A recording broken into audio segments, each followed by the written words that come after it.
Buenos días, buenas tardes o buenas noches, de acuerdo a la hora que estén escuchando la clase. A continuación vamos a dar inicio a la clase de alteración del estado de conciencia y muerte encefálica. Les habla el doctor Chan del Servicio de Neurología del Hospital México y encargado de la parte de epilepsia también en el hospital.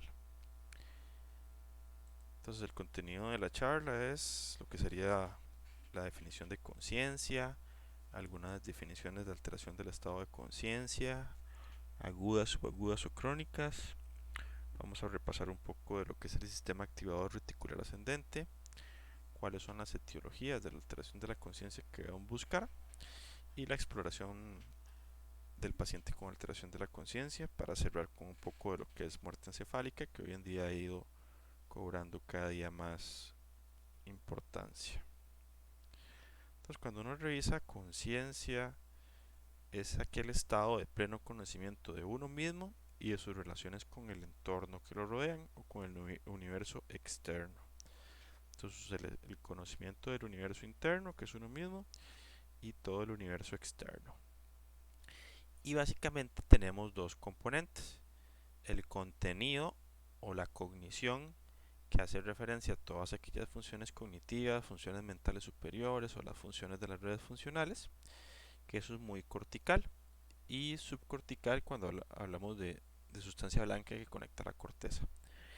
Y en cambio tenemos el nivel de la alerta, el estado de alerta, la vigilia o el despertar, que también lo podemos denominar estado de vigilia. Y esto tiene mucha relación del tallo cerebral y el tálamo, principalmente porque a nivel del tallo cerebral, en el sistema activador reticular ascendente, se van a generar o vamos a tener núcleos productores de ciertos neurotransmisores que son de proyección difusa y que se encargan de activar el tálamo y a su vez la corteza cerebral. Y tanto el contenido como el estado de vigilia nos van a dar propiamente todo lo que es la conciencia. Entonces, algunas definiciones importantes de las alteraciones agudas de la conciencia son las que observamos en la diapositiva. Siempre es importante recordar que cuando estamos describiendo el estado de conciencia de un paciente, lo mejor es describir la exploración que encontramos. Sin embargo, para efectos prácticos, algunos de los autores que se encargan de describir o trabajar más con esto, como Plumb and Posner, realizaron algunas definiciones que son ampliamente conocidas en la clínica, principalmente de neurología, neurocirugía y cuidado crítico. Entonces, aquellos pacientes con somnolencia son aquellos pacientes que se duermen con facilidad, pero usted los puede despertar al llamado fácilmente, sin que usted tenga que utilizar un estímulo vigoroso o elevar el tono. En el caso de la obnubilación, el paciente se duerme con facilidad, pero usted requiere elevar el tono y que sea un estímulo más vigoroso para despertarlo, o realizar un estímulo táctil para despertarlo. En el caso del paciente con coma, el paciente no responde a estímulos externos vigorosos o necesidades internas. Entonces no hay manera de que usted lo despierte con el llamado verbal o estímulos dolorosos táctiles. En el caso del paciente con delirio, es un paciente que está con un estado confusional agudo, que es fluctuante de la conciencia, que va a tener mucha afectación de la atención y orientación y que usualmente suele resolver en el tiempo. Aquí es muy importante que es fluctuante y que hay mucha afectación de la atención y orientación para que no se nos confunda con un estado de demencia. En el caso de los estupor, ese sería un poco más profundo con respecto a la omnibilación y se requeriría un estímulo vigoroso, nociceptivo y repetitivo para lograr despertar al paciente. Entonces, si lo vamos viendo como en una secuencia, tenemos la somnolencia, luego la obnubilación, luego el estupor y luego el coma. Y finalmente, un estado que es diferente a todos los anteriores es el del enclaustramiento. Entonces, en el síndrome de enclaustramiento, el paciente es incapaz de responder a cualquier estímulo, está cuadripléjico y solo conserva la mirada vertical. Esto se va a dar por lesiones pontinas bilaterales en el cual solo quedan los movimientos oculares verticales que encuentran en el mesencéfalo. y el paciente está plenamente consciente de todo, solo que no es capaz de comunicarse por los medios usuales, que sería el lenguaje, sino que lo hace, podría llegar a hacer por los movimientos oculares. Síndrome de enclaustramiento. En relación con las alteraciones ya subagudas crónicas, tenemos el estado de mínima conciencia, en el cual el paciente eh, es capaz de algunas funciones motoras simples, palabras sueltas, pero de forma inconsistente, ¿ok? Y también siguen algo el ciclo sueño-vigilia, está básicamente conservado. El estado vegetativo, el paciente tiene la pérdida de funciones cognitivas, pero conserva funciones vegetativas autonómicas y no va a responder a estímulos externos. ¿Ok? Entonces hay un deterioro de la conciencia, del estado mínima conciencia al estado vegetativo.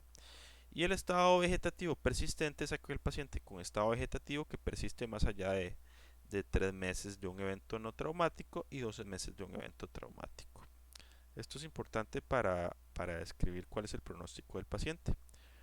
Y tenemos el estado de muerte encefálica, en el cual hay una pérdida irreversible de todas las funciones cerebrales y el paciente inevitablemente va a fallecer.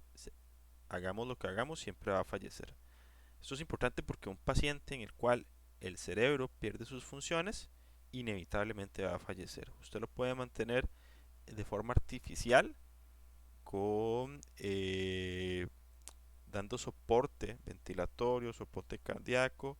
Sin embargo, el paciente siempre va a terminar falleciendo. Una vez que se pierde toda la funcionalidad del cerebro, inevitablemente nos espera la muerte. ¿Ok? Otros conceptos que tal vez no tienen que ver tanto ya con un estado de alteración de la conciencia propiamente agudo, está el de la demencia, en el cual el paciente va a tener una alteración progresiva de sus funciones cognitivas o redes funcionales, va a estar afectada por lo menos dos o más, en el cual uno va a hacer memoria y ya va a tener comprometidas las actividades de la vida diaria. Están los estados de hipersomnia, somnolencia diurna excesiva, en el cual el paciente va a tener ataques de sueño, en el cual ante situaciones muy aburridas es incapaz de mantenerse despierto y se duerme, sin embargo se puede despertar fácilmente. Esto lo vemos mucho en narcolepsia y apnea obstructiva del sueño. Principalmente lo más frecuente es apnea obstructiva del sueño, que tiene una prevalencia de hasta el 15% de la población general. Tenemos el estado de abulia, que ya esto es algo un poco más psiquiátrico, en el cual el paciente tiene un estado de apatía extrema, no responde o lo hace lentamente ante estímulos verbales y no inicia actividad o conversación de forma espontánea, pero con estimulación suficiente de funciones cognitivas que están conservadas. Se puede asociar usualmente a lesiones bifrontales leves o orbitofrontales, que tienen esta parte de todo lo que es la motivación. Y luego, esto sí se puede ver tanto en pacientes psiquiátricos, pero principalmente en pacientes con lesiones frontales bilaterales. Y tenemos el paciente con mutismo akinético, en el cual el paciente no habla ni se mueve, ni se mueve, va a estar aparentemente alerta, pero no hay actividad motora espontánea. Entonces lo vamos a ver por lesiones hipotalámicas, de núcleos de la base o bifrontales graves. Y es importante acordarse de lo que es el SARA o el sistema reticular activador ascendente. Esto fue descrito algunos inicialmente por el barón von Economo y Magun y Morusi, que escribieron básicamente la implicación del tallo cerebral y el hipotálamo. Entonces, bueno, a manera de resumen, el barón Constantino von Economo, él describió los casos de pacientes que habían tenido encefalitis o encefalopatía posterior a episodios de influenza durante la gripe española a inicios de los 1900, durante la Primera Guerra Mundial, recordemos. Él describió tres grupos de pacientes. Pacientes que tenían lesiones del hipotálamo anterior, en el cual tenían una un insomnio crónico, dormían muy poco y casi no lograban dormir, estaban hipervigiles. Esto es porque la parte más anterior del hipotálamo pues tiene un drive o un estímulo hacia el sueño, ¿verdad? Todo lo que son los núcleos preópticos del hipotálamo. Los pacientes con lesiones laterales tenían unos cuadros de somnolencia diurna excesiva, se quedaban dormidos en todo lado y episodios de cataplexia. Entonces tenían narcolepsia. Y los pacientes con lesiones de el mesencéfalo superior y el hipotálamo posterior tenían una somnolencia diurna excesiva, se quedaban dormidos fácilmente o pasaban dormidos todo el día, llegaban a dormir 24 o más horas. Entonces, con base en esto, el barón von Economo y posteriormente Maru Imoguchi, si no me equivoco, describieron la importancia del tallo cerebral alto y el hipotálamo para mantener la vigilia en lo que denominaron el sistema activador reticular ascendente, principalmente con trabajos en gatos.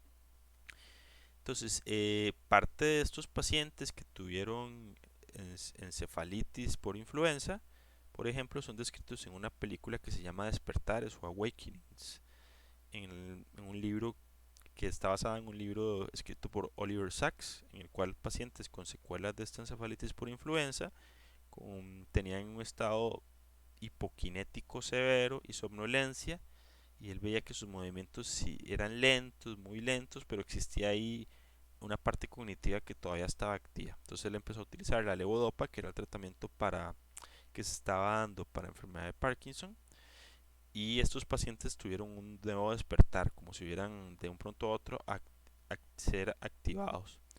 Sin embargo, en esos tiempos se daba la dopamina casi que en dosis muy altas, ¿verdad?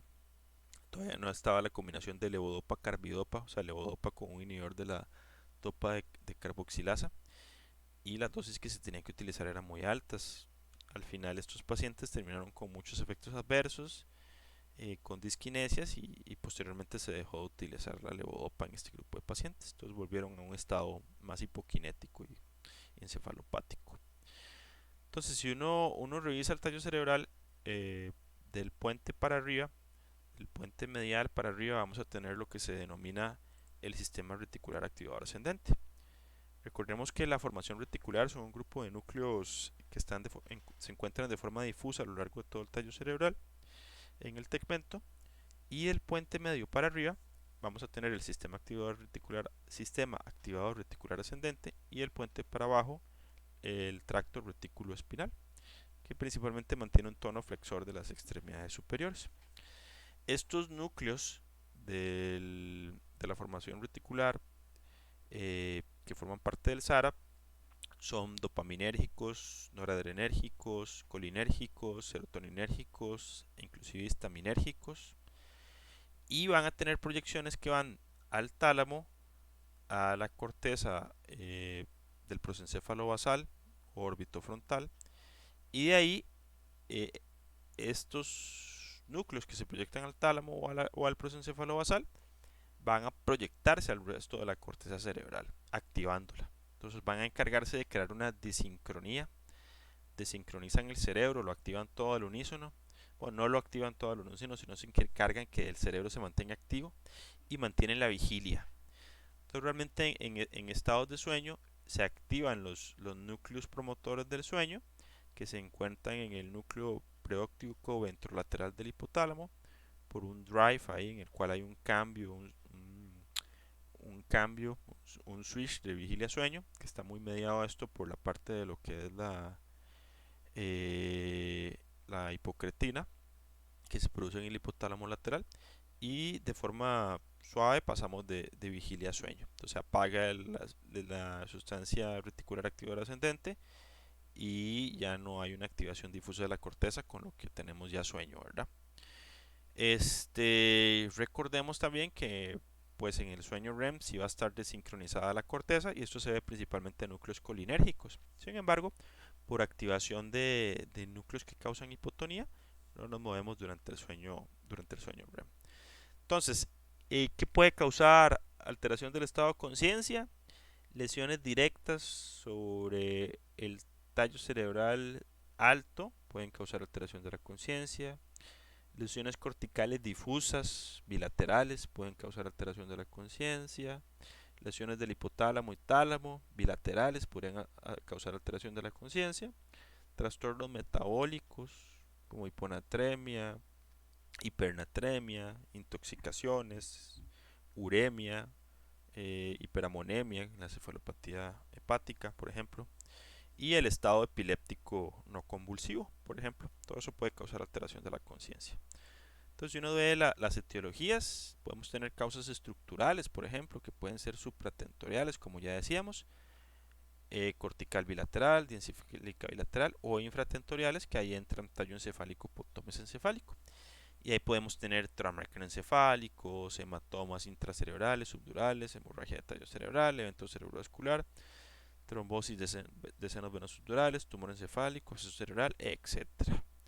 Y tenemos también las causas metabólicas o tóxicas. Pueden ser alteraciones intrínsecas difusos cerebrales, infecciones, trastornos electrolíticos, intoxicaciones, trastornos metabólicos como hipotiroidismo, la hipotermia, trastornos ácido-base, la hipoxia o anoxia, encefalitis, encefalomielitis, el estado posictal de la epilepsia y el estado epiléptico no convulsivo que pues ahí uno lo metería por aparte porque entra por ahí más la parte eléctrica que la parte metabólica o tóxica. Sin embargo, al final pues también se afecta la parte metabólica.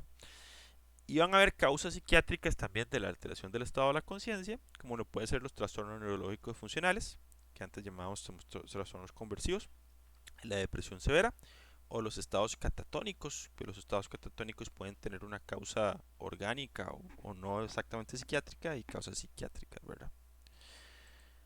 Cuando evaluamos al paciente que está en coma ya propiamente, aquel paciente que no responde a estímulos verbales ni a estímulos sensitivos o alteración, o el paciente con alteración de la conciencia, mejor dicho, vamos a evaluar el nivel de conciencia, la respuesta motora a los estímulos, los reflejos de tallo cerebral y vamos a evaluar según la sospecha etiológica. Entonces vamos a ver si hay una respuesta a los estímulos verbales, si abre los ojos al estímulo verbal, si no los abre, si tiene que ser un estímulo vigoroso o un estímulo menos vigoroso, con tono normal lo puede despertar. Si localiza el sonido, si abre los ojos y se dirige hacia el explorador. Y en caso de que no tengamos respuesta a los estímulos verbales, vamos a realizar estímulos físicos que usualmente son dolorosos. Sobre el arco supraciliar, el mentón, ángulo de la mandíbula, el trapecio, el esternón o las uñas de la mano. La respuesta motora, si tiene posturas, si como de corticación, de descerebración, si retira el estímulo doloroso o si dirige sus manos hacia el estímulo doloroso. Y los reflejos de tallo cerebral que van enfocados a evaluar mesencéfalo, puente y bulbo. Entonces, para efectos prácticos, tenemos la escala de coma de Glasgow, en la cual vamos a ver la respuesta de apertura ocular, la respuesta verbal y la respuesta motora. Entonces va a ser una escala que va de 3 a 15.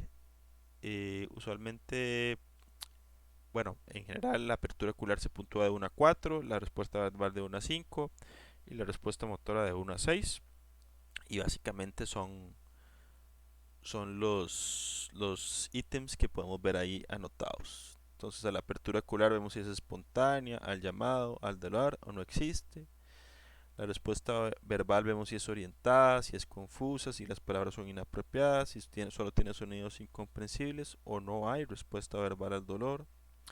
La respuesta motora obedece órdenes, localiza la presión supraocular, retira la presión ungual, flexión a la presión supraocular, extensión a la presión supraocular, que son la postura de corticación y de cerebración, o si no hay respuesta. Entonces, la respuesta al dolor, cuando es en flexión, usualmente hay lesiones que son diencefálicas. Si es en extensión, puede ser cerebro medio, puente alto. Si no tiene ninguna respuesta, en ocasiones se habla de puente bajo. Y las posturas siempre hay que buscar si hay hemiparesia, pensar en la herniación uncal, ¿verdad? Si hay decorticación, pensar en que son lesiones del diencéfalo para arriba y en el cual el que manda es el núcleo rojo que tiene un tono flexor. Si está descerebrado, entonces pensar que es en puente alto y lo que va a quedar es el tono de los núcleos vestibulares, que es en extensión. Y si está flácido, puede ser puente bajo. Y los reflejos plantares, buscar si hay piramidal, si hay bilateral, unilateral o piramidal bilateral. Y bueno, puede ser flácido o extensor plantar, ¿verdad? En puente bajo. Entonces, nuevamente, la presión supraciliar, la presión o la respuesta al dolor sobre la región unguial del dedo y al esternón. ¿Okay? Usualmente son estímulos vigorosos, pero hay que tener cuidado con la intensidad con la que se realizan. Entonces, como mencionábamos, algunas de las posturas o las dos posturas más famosas son la postura de decorticación, en la cual hay lesiones por encima del mesencéfalo y entonces se pierde la respuesta normal. Entonces, ¿qué vamos a tener? Vamos a tener que se conserva el tono del núcleo rojo, que es un tono flexor de los miembros superiores, y el tono de los núcleos vestibulares, que es un tono extensor que va a gobernar los miembros inferiores. Entonces el paciente va a tener aducción del hombro, flexión del codo y flexión de la muñeca con extensión de miembros inferiores. Cuando hay lesiones del núcleo rojo del núcleo rojo o mesencéfalo, puente alto, entonces vamos a tener una postura de descerebración, en el cual ahí sí hay nuevamente aducción del hombro, pero hay extensión del codo, pronación del antebrazo y flexión de la muñeca, ¿okay? Con extensión de miembros inferiores. Entonces aquí lo que se conserva es el tono extensor de los núcleos vestibulares. Esas serían las dos posturas y nos localizan. Una nos localiza lesión superior al mesencéfalo y el otro nos localiza una lesión puente alto o mesencéfalo. ¿Okay? El reflejo fotomotor, recordemos, la vía aferente es el nervio óptico, la vía deferente es el tercer par, el centro integrador es el mesencéfalo a nivel de los núcleos de Edinger-Westphal y los núcleos pretectales, ¿okay? Y el ganglio parasimpático que nos ayuda es el ganglio ciliar. Entonces, cuando tenemos una respuesta con anisocoria unilateral, debemos pensar que hay una hernia que nos está comprimiendo un lado del mesencéfalo, ¿ok? Y eso es una llamada de atención para pensar en hipertensión intracraniana. En este caso, el paciente del ejemplo tiene ausencia de reflejo fotomotor directo y consensuado bilateral, ¿ok? Que nos habla de que no está funcional el mesencéfalo, ¿de acuerdo? Es un paciente que está en estado de coma y le estamos valorando los reflejos fotomotor.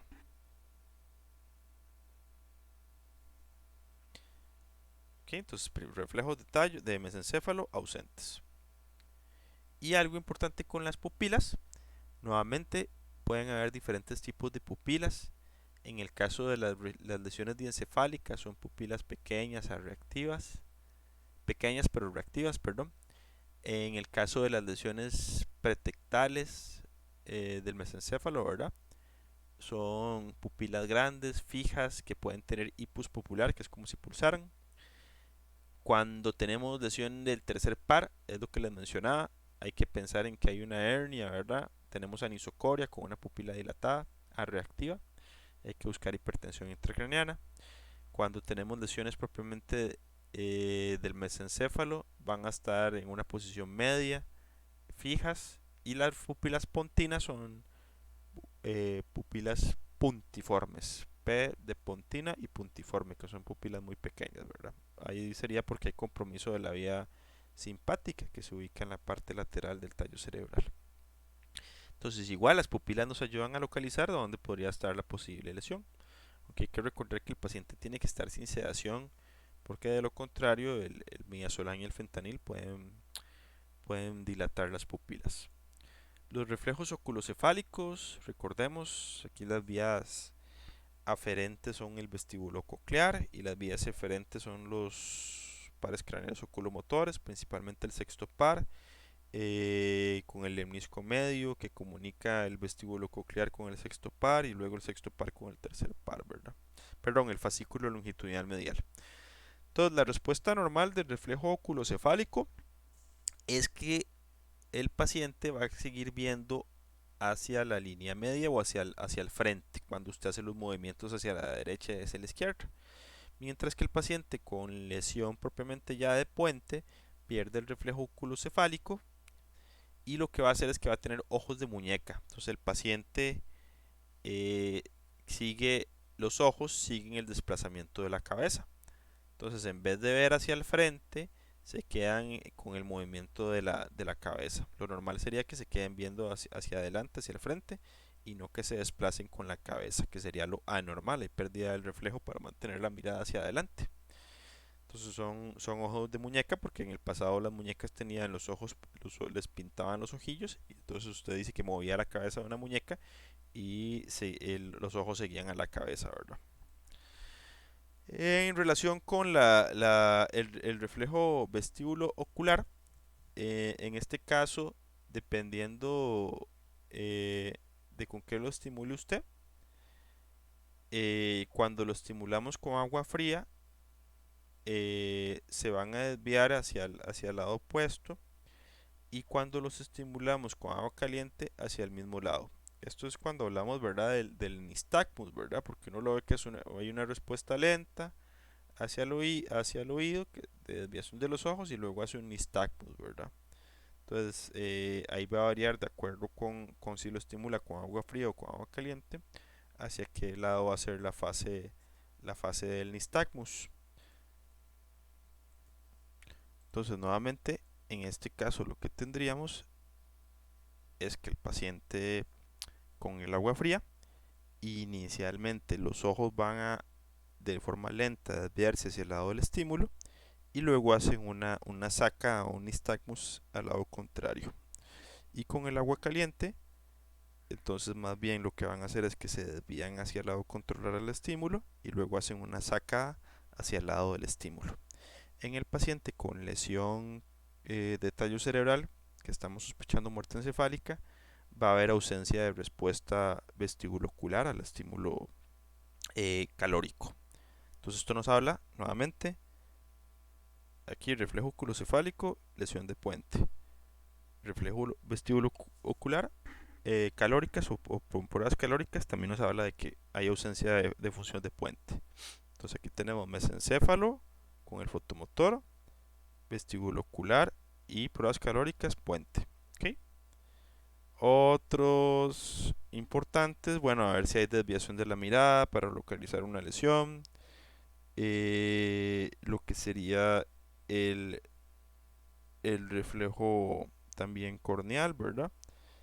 En el cual hay que estimularlo de lado, y eso prácticamente nos habla de tacto, entonces también estamos evaluando ahí puente, ¿verdad? Eh, y el reflejo nauseoso. Entonces, en muchos casos, lo que valoramos es si el paciente tiene tos o el reflejo de la tos al estímulo el tubo de ventilación mecánica. Ok. Y vemos si también hace arcadas, ¿verdad? Como con el estímulo. Entonces ahí revisaríamos bulbo. Entonces tenemos reflejo corneal, que nos habla de puente, reflejo vestibulocular y las pruebas calóricas que nos habla de puente también, reflejo fotomotor que nos habla de mesencéfalo, y reflejo nauseoso y de la tos que nos habla de bulbo. Hay algunos patrones respiratorios que se podría mencionar. Entonces tenemos ahí la respiración de Cheyne-Stokes, en la cual usualmente hay periodos de apnea seguidos de hiperapnea, luego apnea, luego hipernea, hipernea, apnea, hipernea. Usualmente se ve mucho con lesiones difusas bilaterales o metabólicas. Tendremos la hiperventilación neurogénica central, en la cual el paciente va a estar haciendo hiperneas e hiperventilación. Usualmente son lesiones mesencefálicas. Tenemos la respiración amnéusica, en la cual el paciente va a hacer periodos de apneas, respiraciones profundas, ¿ok? Luego los periodos de apnea y luego las respiraciones profundas, en el cual entonces el paciente hace la inspiración, hace una pausa completa y luego hace una expiración otra vez con pausa completa, ¿ok? Que se da por lesiones del puente. Las lesiones, las respiraciones en brotes o cluster, que se dan por las lesiones pontinas bajas, y la respiración atáxica, en el cual el paciente va a tener una respiración que es totalmente arrítmica, en la cual el paciente jadea de forma irregular y usualmente son por lesiones vulvares. Entonces son patrones que uno podría observar. Obviamente estos son por lesiones en el tallo cerebral. En un paciente en muerte encefálica va a haber ausencia de respiración espontánea, ¿verdad? Y eso es lo que buscamos. Entonces, algunos estudios complementarios que siempre deberíamos solicitar en pacientes que estamos en estado de coma: un hemograma completo con pruebas de función hepática, pruebas de función renal y pruebas de función tiroidea, buscando ver si el paciente tiene una encefalopatía urémica, una encefalopatía por hiperamonemia en pacientes con encefalopatía hepática, un hipotiroidismo. Vamos a buscar una neuroimagen, TAC o resonancia magnética, TAC para lesiones espaciocupantes, hemorragias principalmente. La resonancia magnética nos ayuda en casi que todo lo demás que no sean hemorragias.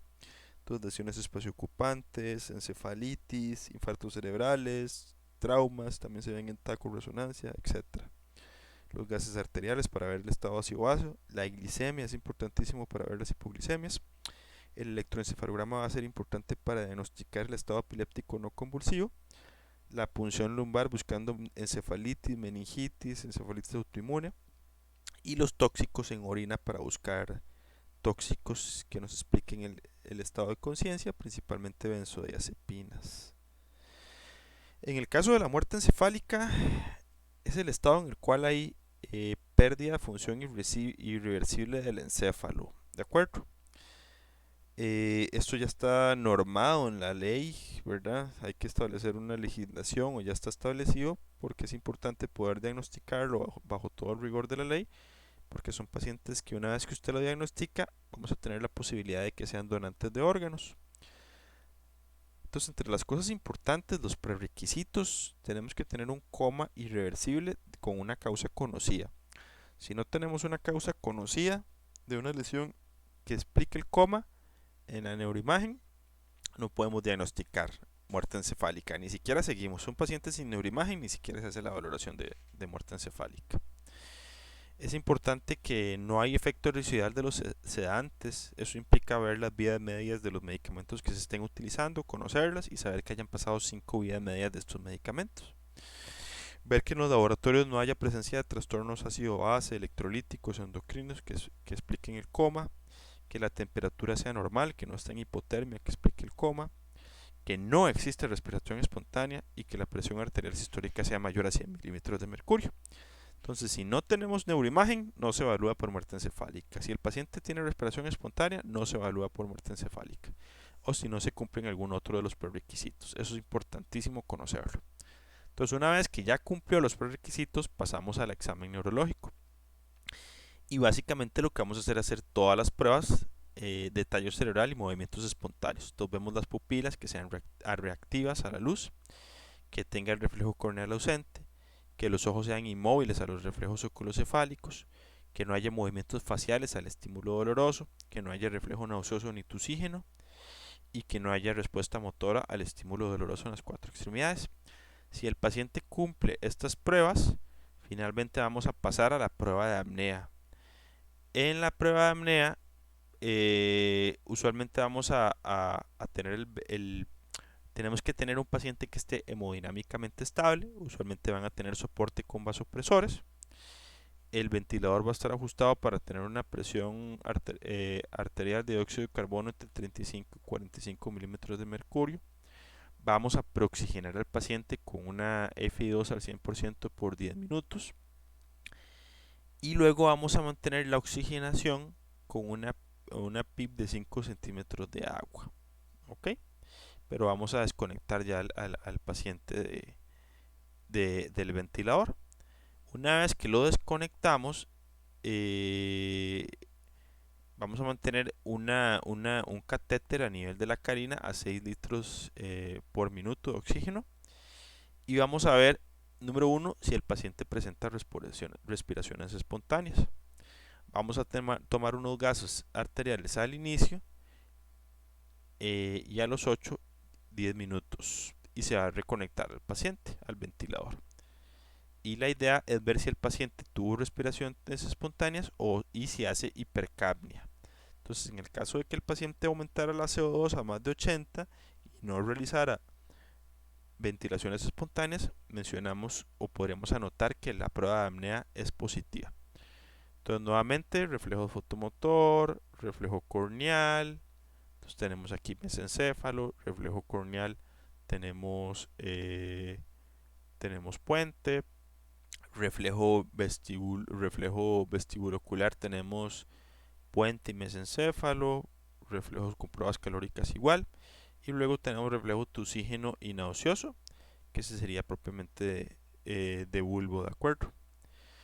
En el caso de que uno no pueda realizar la prueba de apnea, entonces ahí usted puede realizar otros test, pero solo si no es posible realizar la prueba de apnea. Ojo que el diagnóstico de muerte neurológica es un diagnóstico clínico. Tenemos un paciente que cumple los prerequisitos, o sea, tiene una causa que explique el coma, una causa clara, no tiene trastorno electrolítico, no está inestable hemodinámicamente, no tiene hipotermia, no tiene un trastorno endocrinológico ni ácido base. Ok, pasamos al siguiente paso. No tiene reflejos de tallo y hacemos el test de apnea. Todo eso es a la cabecera del paciente.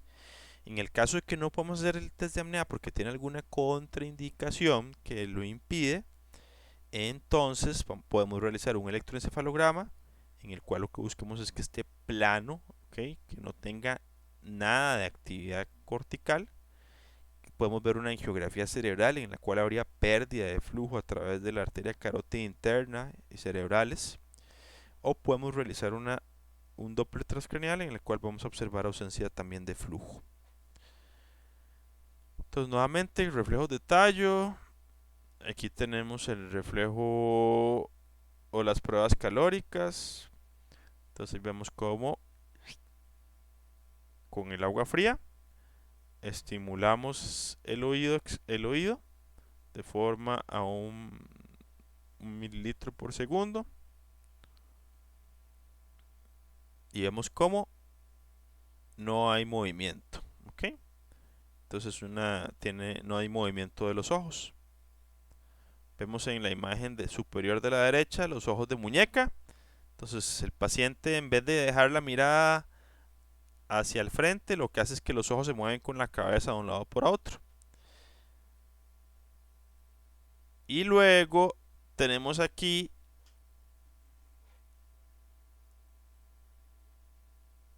el, el reflejo corneal, ¿verdad? Que está ausente también. Entonces aquí tenemos los reflejos de puente, todos ausentes.